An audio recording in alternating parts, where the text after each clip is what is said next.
So hello welcome everyone, welcome back to quick physics and education. आज हम लोग start कर रहे हैं केमिकल रिएक्शंस एंड इक्वेशन का सेकंड लेक्चर।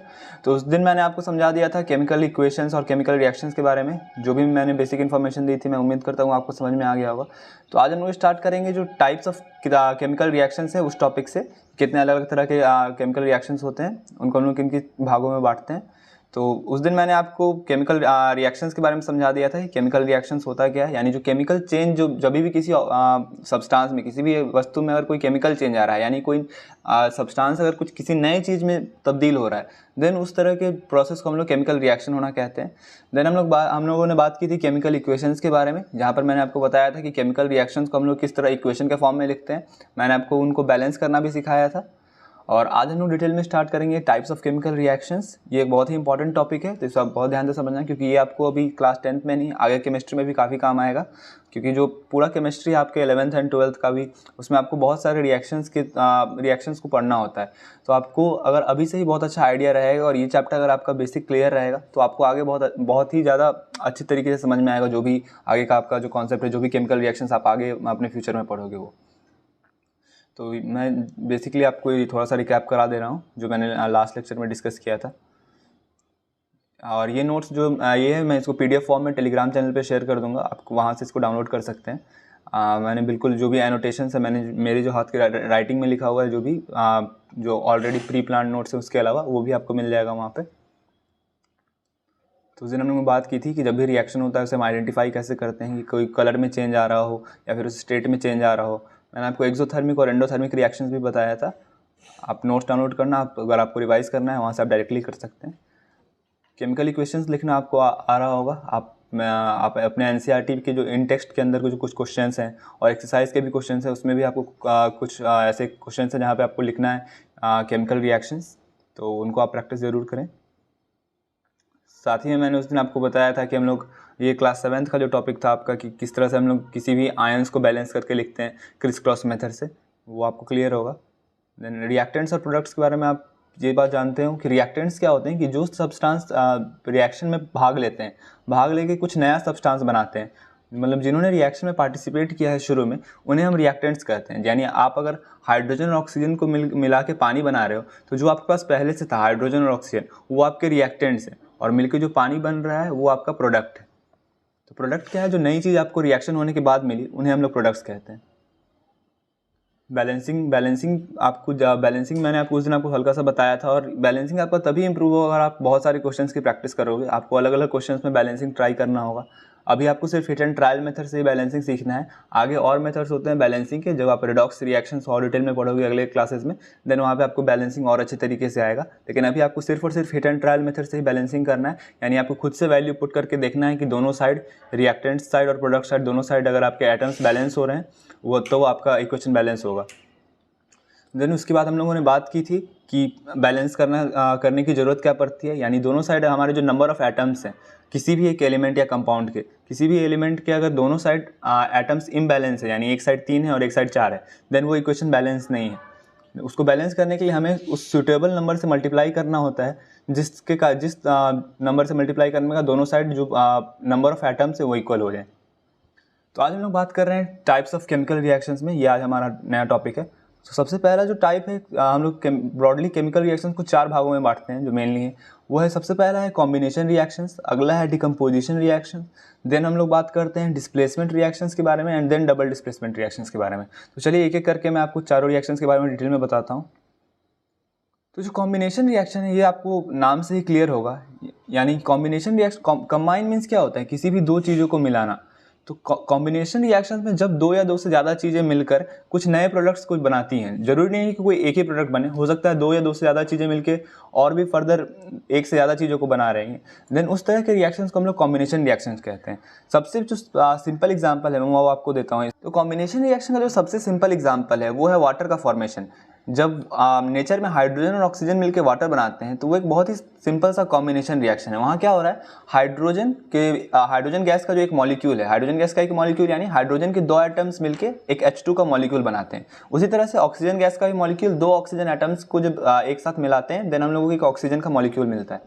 तो वो दोनों जब हमारे एटमॉस्फेयर में जब दोनों गैसेस आपस में रिएक्ट करती हैं, देन हमें क्या मिलता है? वाटर मिलता है। जो कि क्या है, एक लिक्विड है। वाटर तो आप सब जानते हैं कि हमारे लाइफ के लिए कितना एसेंशियल है। तो ये जो एक सिंपल सा रिएक्शन है, इसको मैंने बैलेंस नहीं किया है, मैं इसे बैलेंस कर देता हूँ। ये बैलेंस हो गया, आप इसको चेक कर सकते हैं। देखो यहाँ हाइड्रोजन के कितने एटम्स हैं, 2 × 2 4 एटम्स, और इस साइड भी कितने एटम्स हैं, 4 एटम्स। ऑक्सीजन के यहाँ कितने एटम्स हो गए, 2, और यहाँ पर 1 है, तो 2 × 1 1, और यहाँ 2 एटम्स हैं। तो यहाँ दोनों साइड जो है हाइड्रोजन ऑक्सीजन दोनों के नंबर ऑफ एटम्स इक्वल हैं, रिएक्टेंट साइड भी और प्रोडक्ट साइड भी। तो ये दोनों ये इक्वेशन क्या है, बैलेंस्ड है। तो ये जो सिंपल सा रिएक्शन है था जहाँ पर हाइड्रोजन और ऑक्सीजन मिलके वाटर बना रहे हैं, ये एक सिंपल सा कॉम्बिनेशन रिएक्शन है। यानी कॉम्बिनेशन रिएक्शन वो होता है जहाँ पर 2 या 2 से ज़्यादा रिएक्टेंट्स मिलके कुछ नए प्रोडक्ट्स बनाते हैं। जरूरी नहीं कि प्रोडक्ट एक ही हो, मैंने आपको पहले ही बताया। एक और सिंपल सा रिएक्शन आप ये देखो, यहाँ पर जब यहाँ पे मैग्नीशियम नाइट्राइड का फॉर्मेशन हो रहा है, इसी Mg3N2 को हम लोग बोलते हैं मैग्नीशियम नाइट्राइड। मैग्नीशियम नाइट्राइड कैसे बनता है, जब 3 मैग्नीशियम के एटम्स, यहाँ फिगर में आपको दिख रहा होगा, ये 3 मैग्नीशियम के एटम्स हैं और एक N2 गैस का मॉलिक्यूल, N2 गैस यानी नाइट्रोजन गैस। नाइट्रोजन गैस भी जो है फ्री स्टेट में एनवायरनमेंट में नहीं प्रेजेंट होता है। फ्री स्टेट यानी सिर्फ N नहीं मिलेगा आपको, यानी एक सिंगल एटम नाइट्रोजन का आपको एटमॉस्फेयर में मौजूद नहीं होगा, वो हमेशा N2 के फॉर्म में प्रेजेंट होता है, यानी N2 मॉलिक्यूल के, जहाँ पर 2 एटम्स नाइट्रोजन के कंबाइन होकर एक N2 का मॉलिक्यूल बनाते हैं, उसी को हम लोग नाइट्रोजन गैस कहते हैं। अगर आपसे कोई नाइट्रोजन गैस का फॉर्मूला पूछे तो आप उसे N मत कहना, नाइट्रोजन गैस का फॉर्मूला होता है N2, और नाइट्रोजन जो सिंपल एलिमेंट है उसका हम लोग सिंबल डिनोट करते हैं N से। तो N2 और N में डिफरेंस आपको क्लियर होगा। तो इस जो ये रिएक्शन हो रहा है जहाँ पर 3 मैग्नीशियम के एटम्स और एक नाइट्रोजन गैस का मॉलिक्यूल मिल रहा है, तब वहाँ पर क्या फॉर्म होता है, Mg3N2 फॉर्म होता है। तो ये भी एक कॉम्बिनेशन रिएक्शन है। तो आपको कॉम्बिनेशन रिएक्शंस क्लियर होगा।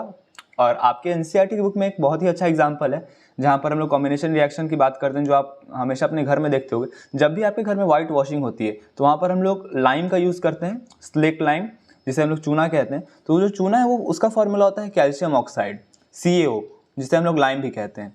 ये एक सॉलिड होता है और इसमें जब हम लोग वाटर ऐड करते हैं तो हमें मिलता है कैल्शियम हाइड्रोक्साइड, CaOH ट्वाइस।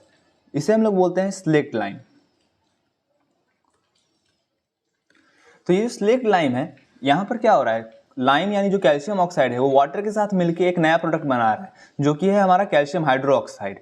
ये क्या है, ये भी एक कॉम्बिनेशन रिएक्शन है। और इस रिएक्शन के बारे में आपको एक और बात बताऊं, ये जो रिएक्शन है हमारा, जो केमिकल कैल्शियम ऑक्साइड का जो फॉर्मेशन है, यहाँ पर क्या हो रहा है, जो CaO है कैल्शियम ऑक्साइड, मैं इसको डिटेल में लिख देता हूँ यहाँ पर ताकि आपको नोट्स में मिल जाए।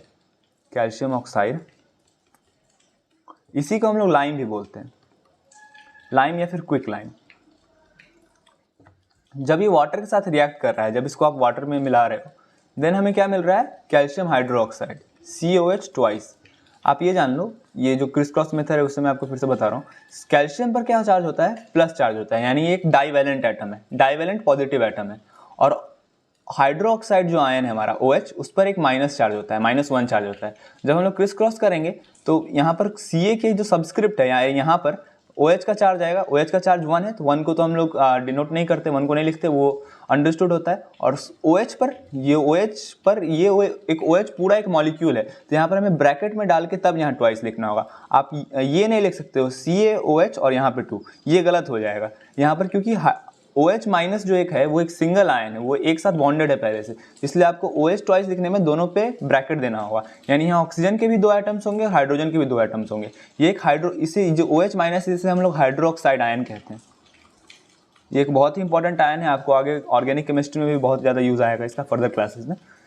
तो जो CaOH2 बना, इसे हम लोग बोलते हैं कैल्शियम हाइड्रोक्साइड।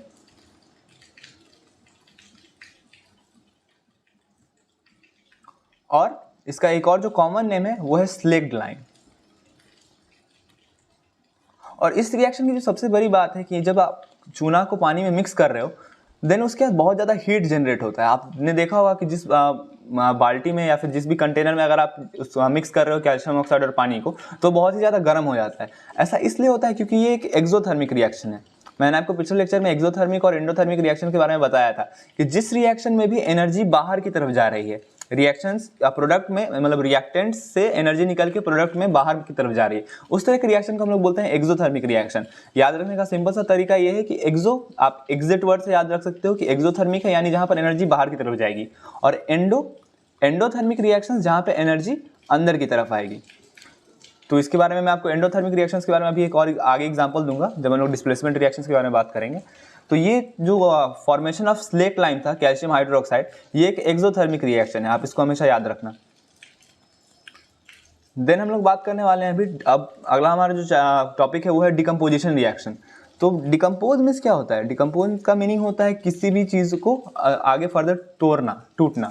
तो डिकम्पोजिशन रिएक्शन वो है जहाँ पर एक सिंगल रिएक्टेंट फर्दर और कुछ प्रोडक्ट्स में टूट रहा है। यानी अगर मान लो आपके पास कोई रिएक्टेंट है और डिस्प्लेसमेंट डिकम्पोजिशन रिएक्शन में क्या है, आपको हमेशा कुछ एनर्जी की जरूरत होगी। यहाँ जब तक आप कुछ एनर्जी नहीं दोगे तब तक वो रिएक्टेंट्स टूटेंगे नहीं। तो रिएक्टेंट्स को अगर आप कुछ एनर्जी दोगे तो वो कुछ प्रोडक्ट्स में टूट जाएंगे। तो इस तरह का जो रिएक्शन है इसे हम लोग डिकम्पोजिशन रिएक्शन कहते हैं। और डिकम्पोजिशन रिएक्शन के लिए जो आपको एनर्जी की बात की थी, वो एनर्जी अलग अलग तरह की हो सकती है। वो एनर्जी हो सकता है कि अगर आप किसी रिएक्टेंट को हीट कर रहे हो और उसको गर्म कर रहे हो तब वो कुछ अलग प्रोडक्ट्स में टूट जाए। हो सकता है कुछ रिएक्टेंट्स हैं उसको अगर आप सनलाइट के प्रेजेंट में रख रहे हो, उसको लाइट एनर्जी दे रहे हो, देन वो टूटे। या फिर आप वाटर का जो एग्जाम्पल है, वाटर जब हाइड्रोजन और ऑक्सीजन मॉलिक्यूल में वापस से टूटता है, देन वहाँ पर क्या होता है, हम लोग वाटर के थ्रू इलेक्ट्रिक करंट पास कराते हैं। जब इलेक्ट्रिक करंट पास होता है, जो इलेक्ट्रोलिसिस का प्रोसेस है, तब वहाँ पर वाटर वापस से हाइड्रोजन और ऑक्सीजन में ब्रेक डाउन हो जाता है। तो उस तरह के जो डिकम्पोजिशन रिएक्शन है वहाँ पर इलेक्ट्रिकल एनर्जी की जरूरत पड़ती है। तो इसी तीनों जो बेसिस है, यानी किस तरह की एनर्जी जरूरत पड़ रही है डिकम्पोजिशन रिएक्शन के होने में, उस बेसिस पर हम लोग डिकम्पोजिशन रिएक्शंस को 3 भागों में बांटते हैं।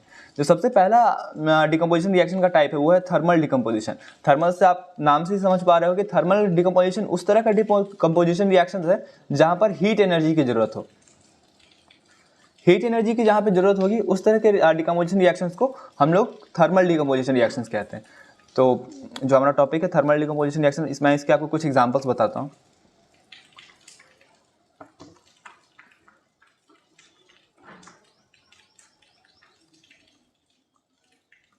थर्मल डिकम्पोजिशन रिएक्शन में एक जो सिंपल सा एग्जांपल है वो आपके बुक में होगा फेरस सल्फेट का। फेरस सल्फेट जो एटम, इसका फार्मूला होता है FeSO4।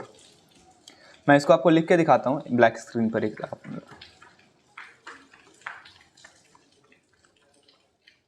तो हमारा जो फेरस सल्फेट है वो बन रहा है हमारे आयरन, यानी Fe हम लोग आयरन को इसलिए लिखते हैं क्योंकि आयरन का जो लैटिन नेम था वो फेरम था, इसलिए उसका सिंबल Fe होता है।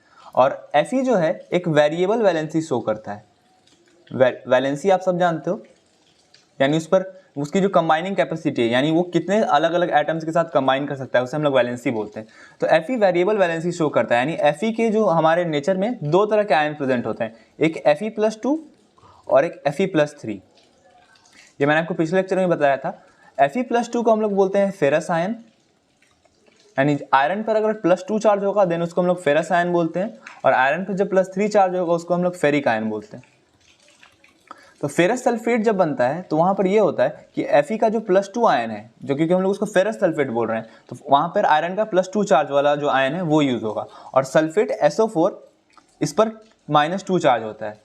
ये चार्जेस क्यों आते हैं इस तरह के मॉलिक्यूल्स पर, इसको आप तब सीखोगे जब आपको बॉन्डिंग आएगी, जब आप SO4 का स्ट्रक्चर लिख सकते हो। मैं जस्ट आपकी क्यूरियोसिटी के लिए बता रहा हूँ कि SO4 का स्ट्रक्चर कुछ इस तरह का होता है। अभी आपको वो समझ में नहीं आएगा क्योंकि आपने ये बॉन्डिंग नहीं पढ़ी है, लेकिन इस तरह का स्ट्रक्चर होता है सल्फेट आयन का। यहाँ पर आप देख सकते हैं ऑक्सीजन, 2 ऑक्सीजन के ऊपर नेगेटिव चार्ज है, इसलिए सल्फर पर ये सल्फेट आयन उस पर -2 चार्ज आ जाता है। तो जब ये दोनों का हम लोग जब फॉर्मूला लिखेंगे तो हम लोग अगेन क्रिस क्रॉस मेथड से फॉलो होगा।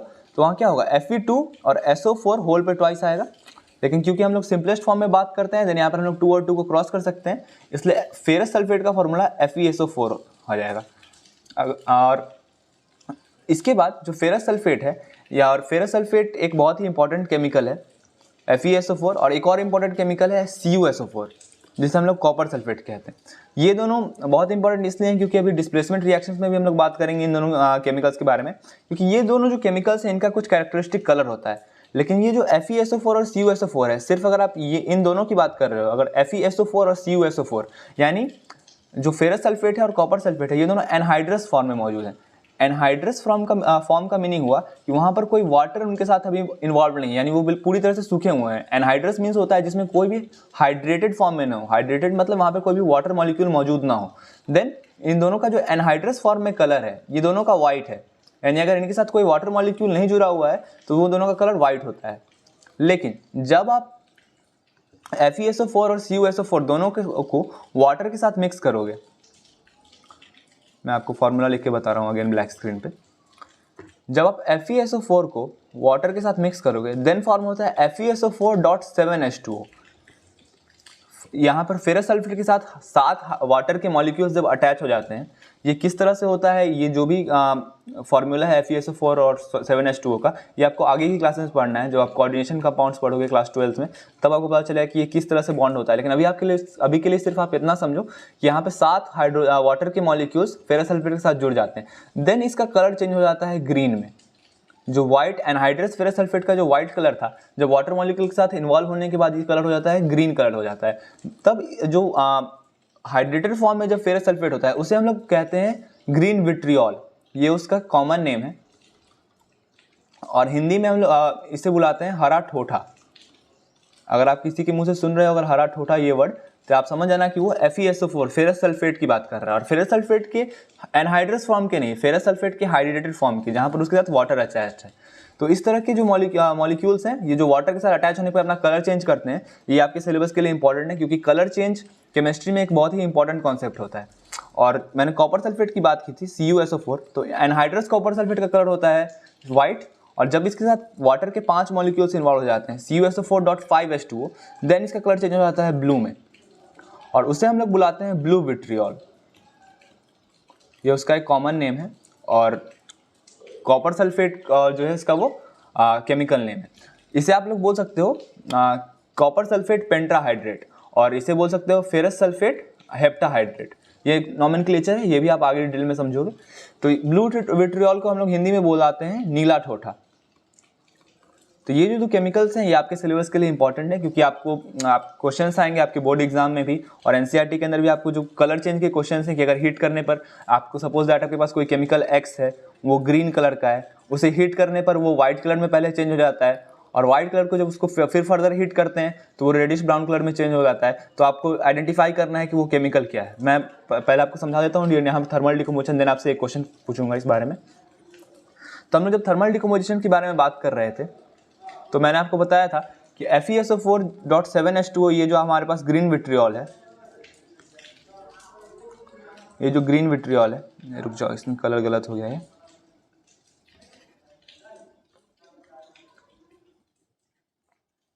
ये जो ग्रीन विट्रियोल है, इसे जब आप हीट करोगे तो सबसे पहले क्या होगा, ये जो फेरस सल्फेट का जो वाटर है, हीट करने पर सबसे पहले यहाँ से वाटर निकल जाएगा, यानी यहाँ से आप कह सकते हो -7H2O। देन ये चेंज हो जाएगा एनहाइड्रस फेरस सल्फेट में, जिसका कलर होगा वाइट। इसे हम लोग बुलाते हैं anhydrous ferrous sulphate, anhydrous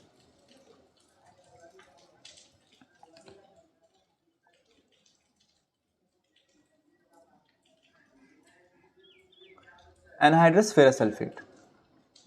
ferrous और फेरिक में आपको डिफरेंस क्लियर होगा, मैंने अभी जस्ट बताया है। फेरस यानी जहाँ पर +2 चार्ज हो आयरन के ऊपर, और फेरिक जहाँ पे +3 चार्ज हो। तो यहाँ +2 चार्ज है, इसलिए हम लोग इसे बुलाते हैं ferrous sulphate, anhydrous ferrous sulphate.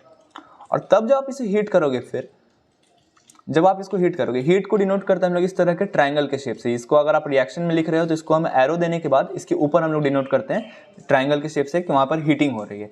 आप ट्रायंगल शेप नहीं जाना चाहो तो यहाँ पर आप हीट भी लिख सकते हो। तब ये ब्रेक डाउन हो जाता है Fe2O3 plus SO2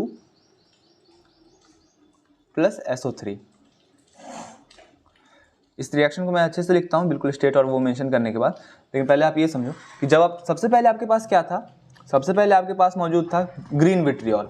green vitriol जो केमिकल है वो आपके पास प्रेजेंट था। उसके बाद आपने क्या किया, उसे हीट किया तो उसमें से वाटर निकल गया। वाटर निकलने के बाद वो एनहाइड्रस फेरस सल्फेट में चेंज हो गया, FeSO4 में, जिसका कलर क्या है, वाइट है। उसको फिर आपने जब हीट किया, देन वहां पर आपको क्या मिला, आपको मिला Fe2O3 और SO2 सल्फर ऑक्साइड और सल्फर ट्राईऑक्साइड, ये 2 गैसेस बाहर निकली। तो आपको जो क्वेश्चन है, मैं क्वेश्चन करा रहा हूँ इस पर, आप पहले मैं आपसे बात करता हूँ सल्फर ऑक्साइड और सल्फर ट्राईऑक्साइड के बारे में।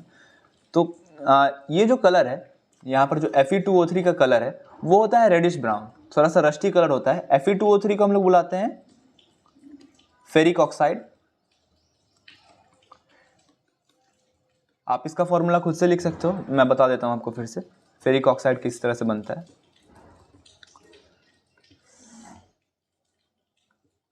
तो फेरिक ऑक्साइड बनाने के लिए आपको क्या चाहिए, आयरन पे +3 चार्ज चाहिए, तभी उसको हम लोग फेरिक आयन बुलाएंगे। और ऑक्साइड आप जानते हो, ऑक्साइड होता है O2 माइनस आयन। तो जब ये रिएक्ट करेगा, यहाँ पर आप फिर से क्रिस क्रॉस करोगे तो यहाँ आपको क्या मिलेगा, Fe पर ऑक्सीजन का चार्ज आएगा Fe के सबस्क्रिप्ट में, तो वो हो जाएगा Fe2, और ऑक्सीजन पे आयरन का चार्ज आएगा जो कि है +3। तो Fe2O3 को हम लोग बुलाते हैं फेरिक ऑक्साइड। ये मैंने पिछले लेक्चर में भी आपको बताया था जब बैलेंसिंग का मैं क्वेश्चन दे रहा था। और अगर फेरस ऑक्साइड आपको बनाना है तो वो होता है Fe+2 और ऑक्सीजन पे -2 चार्ज। तो ये दोनों जब क्रिस क्रॉस करोगे तो आपको मिल जाएगा Fe2O2, क्रॉस करने का ये आपको मिलता है FeO। इसे हम लोग बुलाते हैं फेरस ऑक्साइड। तो Fe2O3 होता है आपका फेरिक ऑक्साइड एंड FeO होता है आपका फेरस ऑक्साइड।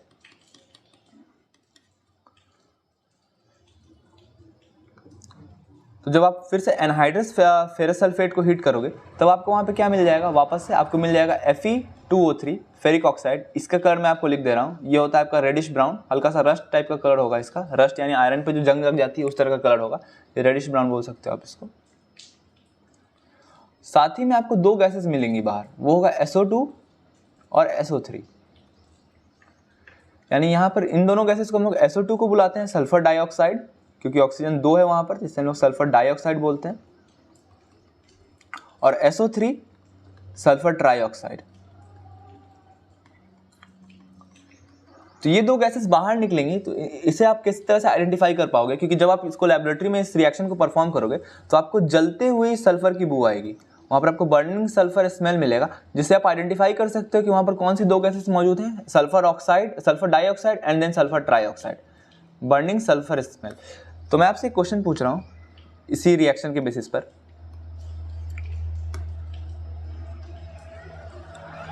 आप मान लो आपके पास कोई केमिकल है, उस केमिकल का नाम X है, उसका कलर ग्रीन है। टेस्ट ट्यूब में आपके पास एक केमिकल मौजूद है, उस केमिकल के बारे में आपको नहीं पता, लेकिन उसका कलर आप जान रहे हो कि उसका कलर ग्रीन है। उसको हीट करने पर आपको एक वाइट कलर का केमिकल मिल रहा है, और फिर उसको हीट करने पर आपको एक रेडिश ब्राउन कलर का केमिकल मिल रहा है। साथ ही में आपको जलते हुए सल्फर की बू आ रही है, आपको you are getting a smell of burning sulphur. तो आपको आइडेंटिफाई करना है, जो व्हाइट कलर का कंपाउंड था वो Y था, जो रेडिश ब्राउन का कलर है वो Z है, और जो गैसेस बाहर निकल रही हैं वो गैसेस A और B हैं। तो आपको पता करना है कि यहाँ पर A, B, X, Y, Z ये 5 केमिकल्स के नाम क्या है। एक क्वेश्चन बन सकता है आपका आपके एग्जाम्स में। तो आप आइडेंटिफाई किस तरह से करोगे, मैंने आपको जस्ट बताया कि जो ग्रीन कलर का केमिकल है ये आपका ग्रीन विट्रियोल है, यानी आपका क्या है FeSO4.7H2O, फेरस सल्फेट हेप्टाहाइड्रेट।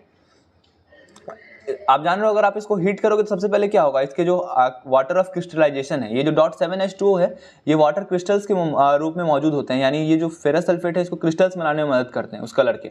तो इसे हम लोग बोलते हैं जो वाटर ऑफ क्रिस्टलाइजेशन है, ये हीट करने पर सबसे पहले आपको बाहर निकल जाएंगे। देन ये जो हाइड्रेटेड फेरस सल्फेट है वो चेंज हो जाएगा नॉर्मल फेरस सल्फेट में, एनहाइड्रस फेरस सल्फेट में, जिसका कलर वाइट होगा। तो आपका जो Y है वो मिल गया आपको FeSO4, X आपका मिल गया FeSO4.7H2O।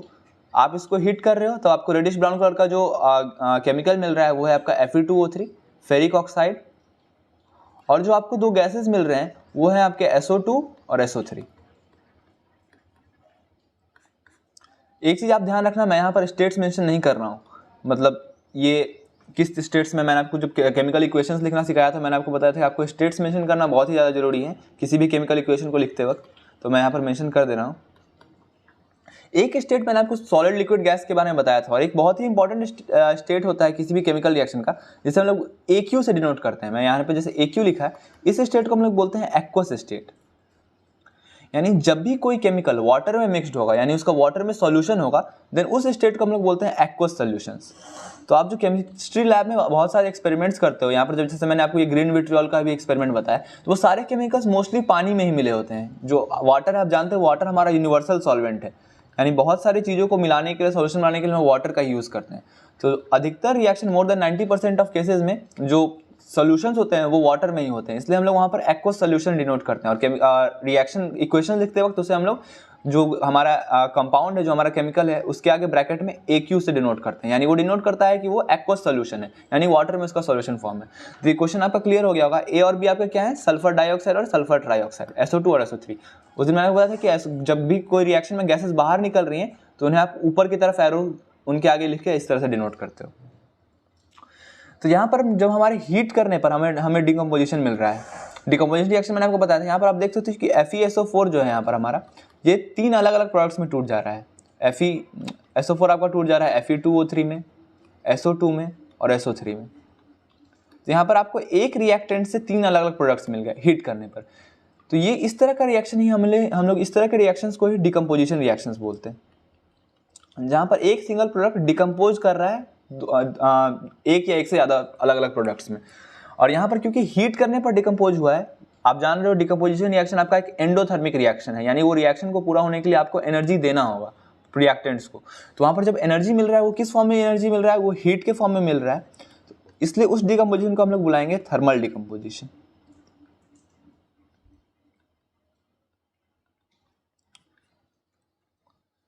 मैं उम्मीद करता हूँ कि आपको थर्मल डिकम्पोजिशन क्लियर होगा। मैंने थर्मल डिकम्पोजिशन आपको समझा दिया है। अब हम लोग बात कर रहे हैं एक और बहुत ही इंटरेस्टिंग टाइप के डिकम्पोजिशन रिएक्शन के बारे में, जिसे हम लोग बोलते हैं photolytic decomposition. Photolytic decomposition.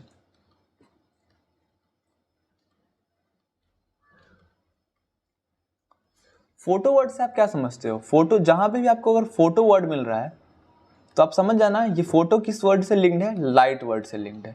Sunlight, light या फिर सनलाइट, क्योंकि जो हमारा लाइट होता है, आप आगे पढ़ोगे लाइट जो आपका चैप्टर है, वहाँ पर लाइट की जो एनर्जी, लाइट एनर्जी जो हमारा होता है वो हमारे फोटोन्स के रूप में ही मिलता है। अगर लाइट को आप पार्टिकल मान रहे हो, आप ये बहुत ही आगे का डिस्कशन है कि लाइट पार्टिकल है या वेव है, मैं अभी फिजिक्स में नहीं जा रहा हूँ, लेकिन लाइट को अगर आप पार्टिकल मान रहे हो तो जो लाइट भी आपका एक एनर्जी का फॉर्म है। तो लाइट एनर्जी के जो पैकेट्स हैं उन्हें हम लोग फोटोन्स बुलाते हैं। इसलिए जब भी फोटो वर्ड आए आप समझ जाना कि वहाँ पर लाइट की बात हो रही है। तो फोटोलिटिक डिकम्पोजिशन यानी यहाँ पर क्या हो रहा है कि अगर आप किसी केमिकल को लाइट एनर्जी दे रहे हो, सनलाइट के प्रेजेंस में रख रहे हो, देन वो डिकम्पोज हो रहा है। कोई रिएक्टेंट लाइट एनर्जी मिलने के बाद अलग अलग प्रोडक्ट्स में टूट जा रहा है। तो उस तरह के डिकम्पोजिशन रिएक्शन को, जहाँ पर लाइट एनर्जी की जरूरत पड़ रही है, उस तरह के डिकम्पोजिशन रिएक्शन को हम लोग फोटोलिटिक डिकम्पोजिशन रिएक्शन बोलते हैं। तो आपके बुक में 2 ऐसे एक्सपेरिमेंट्स हैं। सबसे जो सिंपल एक्सपेरिमेंट है वो ये है कि आपके पास एक वाइट कलर का केमिकल मौजूद है, AgCl यानी सिल्वर क्लोराइड। सिल्वर का जो सिंबल होता है वो Ag होता है। Ag क्यों होता है? क्योंकि सिल्वर का जो लैटिन नेम है वो है अर्जेंटेनम। अर्जेंटेनम इसलिए क्योंकि सिल्वर बहुत ज़्यादा अर्जेंटीना जो कंट्री है वहाँ पे पाया जाता है। आपने अगर फुटबॉल देखते हो तो आप अर्जेंटीना नाम जरूर जान रहे होगे, इसलिए उसे हम लोग पहले उसका जो लैटिन नेम है उसे अर्जेंटेनम बोलते हैं, इसलिए उसका सिंबल Ag हो जाता है। और Ag पे भी +1 चार्ज होता है, और जो क्लोराइड आयन है आपका Cl- उस पर भी -1 चार्ज होता है। तो इसको फिर से आप क्रिस क्रॉस करोगे तो आप फॉर्मूला लिख सकते हो AgCl। तो AgCl को अगर आप सनलाइट के प्रेजेंस में रख रहे हो, आपका अगर ये इसका कलर क्या होता है, वाइट होता है, वाइट कलर का पाउडर होता है AgCl का। इसको सनलाइट के प्रेजेंस में रख रहे हो तो आपको वापस से आप ऑब्जर्व करोगे कि वहाँ पर आपको एक जो व्हाइट कलर का पाउडर था वो ग्रे कलर में कन्वर्ट हो गया है। ग्रे कलर में कन्वर्ट इसलिए हो जाता है क्योंकि वहाँ पर AgCl आपका वापस से टूट जा रहा है सिल्वर और क्लोरीन में। क्लोरीन गैस तो आपका उड़ जाएगा क्योंकि वो गैस है तो वहाँ पर तो रहेगा नहीं, तो क्लोरीन गैस आपका उड़ के बाहर निकल जाएगा, और Ag जो है सिल्वर वो आपको बच जाएगा। तो वहाँ पर जो व्हाइट कलर का प्रोडक्ट था वो आपका व्हाइट कलर का रिएक्टेंट ग्रे कलर के प्रोडक्ट में कन्वर्ट हो गया है। तो सनलाइट इसलिए हो रहा है क्योंकि सनलाइट के प्रेजेंस में आपका जो सिल्वर क्लोराइड है वो वापस से सिल्वर और क्लोरीन में ब्रेक डाउन हो गया है।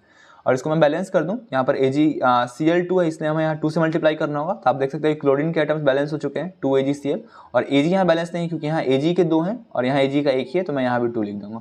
ये आपका बैलेंस हो चुका है रिएक्शन पूरी तरह से। तो ये एक सिंपल सा रिएक्शन है। इसी तरह से आपके बुक में AgBr का भी रिएक्शन होगा। AgBr जो सनलाइट है वो वापस से टूट जाता है Ag और Br में, यानी सिल्वर क्लोराइड और सिल्वर ब्रोमाइड का जो एग्जाम्पल है, तो वापस से टूट जाता है। ये क्यों होता है? सनलाइट में आप आगे पढ़ोगे कि ये जो सिल्वर क्लोराइड और ब्रोमाइड है ये थोड़ा फ्री रेडिकल मैकेनिज्म फॉलो करते हैं। रेडिकल क्या होता है ये सब आपको आगे जाना है, बस अब आप जस्ट इन्फॉर्मेशन के लिए मैं बता रहा हूँ, अगर किसी को इंटरेस्ट है तो। ये फ्री रेडिकल मैकेनिज्म फॉलो करते हैं। ये ब्रेकडाउन किस तरह से होता है, क्योंकि अभी आप बॉन्डिंग नहीं जान रहे हो, केमिकल बॉन्डिंग किस तरह से होता है, तो वहाँ पर जो इलेक्ट्रॉन्स है वो किस तरह से टूट रहे हैं AgCl में, वो इस तरह से टूटते हैं। मैं बस ये हायर इन्फॉर्मेशन के लिए बता रहा हूँ, अगर किसी की क्यूरियोसिटी यहाँ से जग सके केमिस्ट्री में तो वो आगे पढ़ सकता है। तो ये इस तरह का मैकेनिज्म फॉलो करते हैं जो कि सन का जो एनर्जी है वो इसमें बहुत ही ज़्यादा यूटिलाइज होता है। सन की रेज में क्या होता है, हमारे सन का जो रे है उसमें आपने नाम सुना होगा यूवी रेज का। यूवी किरणें हैं, अल्ट्रावायलेट किरणें हैं, वो यहाँ पर वो एनर्जी प्रोवाइड करती हैं जिसके कारण जो ये रिएक्शन है ये वापस से टूट सके। तो ये सिल्वर क्लोराइड और सिल्वर ब्रोमाइड का ये एग्जाम्पल था। क्लोरीन, ब्रोमीन, आयोडीन, ये जो इस तरह के एलिमेंट्स हैं, जब आप पीरियोडिक क्लासिफिकेशन आपका 5th चैप्टर है वहाँ पर आप जानोगे कि इन्हें हम हैलोजेंस बुलाते हैं। हैलोजेंस जो गैसेज हैं वो मोस्टली गैसेज ही होती हैं। तो क्लोरीन, ब्रोमीन, आयोडीन ये सब आपके हैलोजेंस हैं। ये आपका हैलोजन एक फैमिली होता है। अलग अलग आप समझोगे जब पीरियोडिक टेबल पढ़ते हो तो एक हम लोग अलग अलग ग्रुप्स और पीरियड्स की बात करते हैं। तो अलग अलग ग्रुप्स एक फैमिली कॉन्स्टिट्यूट करते हैं। यहाँ पे जो अलग अलग ग्रुप्स हैं उनका जो प्रॉपर्टीज़ हैं वो किस तरह का प्रॉपर्टीज़ दिखाएंगे, किस तरह के रिएक्शंस को फॉलो करेंगे, वो सब सिमिलर होता है। इसलिए पीरियोडिक टेबल हमारा बहुत ही एक इंपॉर्टेंट कॉन्सेप्ट होता है, क्योंकि वो हमारे जो बहुत सारे एलिमेंट हैं, जो 112 120 एलिमेंट्स हैं, उस सबके बारे में एक एक करके पढ़ना पॉसिबल नहीं है डिटेल में। लेकिन अगर आप कुछ एलिमेंट्स को ग्रुप कर लो जो एक ही तरह का प्रॉपर्टी शो कर रहे हैं, देन उस तरह को आगे स्टडी करना बहुत ही ईजी हो जाता है ग्रुपिंग करने के बाद। इसलिए हम लोग पीरियोडिक क्लासिफिकेशन को करते हैं। तो मैं उम्मीद करता हूँ फोटोलिटिक डिकम्पोजिशन आपको क्लियर होगा। और एक लास्ट आपको जो डिकम्पोजिशन का टाइप है वो होता है इलेक्ट्रोलिटिक डिकम्पोजिशन। इलेक्ट्रोलिटिक डिकम्पोजिशन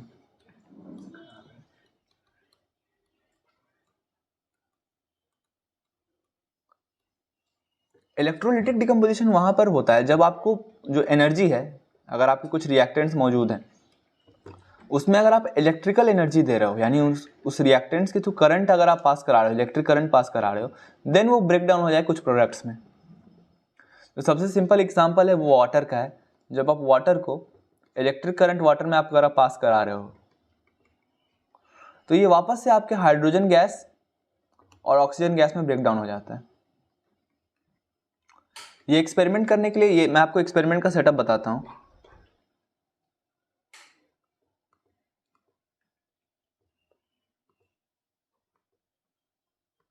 आप ये समझो कि आपके पास एक कंटेनर है, एक बीकर है। बीकर एक कंटेनर होता है, आप केमिस्ट्री लैब में जरूर आओगे।